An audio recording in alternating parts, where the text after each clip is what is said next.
Okay, we're gonna go ahead and do the bobble stitch. So on this pattern, we are doing a bobble stitch 4. So we are going to yarn over, go through your stitch, yarn over, pull up a loop. You should have 3 loops on your hook at this point. You're then gonna yarn over and pull through the first 2 loops, leaving 2 loops on the hook. We're gonna do that again. So yarn over, go through the same stitch, yarn over, pull up a loop, yarn over, pull through just the first 2 loops. Now you should have 3 loops on your hook.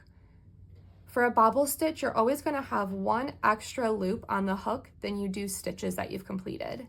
So we're gonna go ahead and do the 3rd bobble stitch now, yarning over, going through, yarning over, pulling up a loop, yarn over and pull through just those first 2 stitches.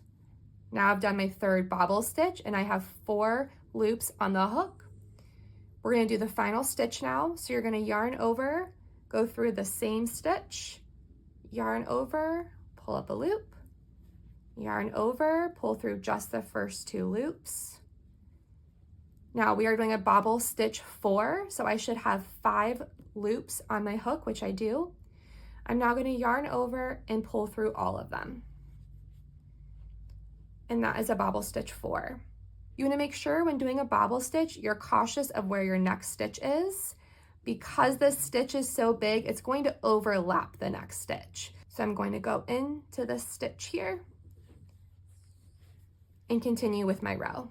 We're gonna go ahead and do our 2nd bobble stitch. I'm gonna move a little quicker through this one. So that is bobble 1, bobble 2, bobble 3,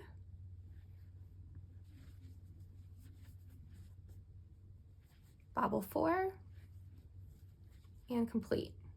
When I'm done with these, I'm gonna go ahead and push them from the inside out, and that's gonna give them more of that bobble shape.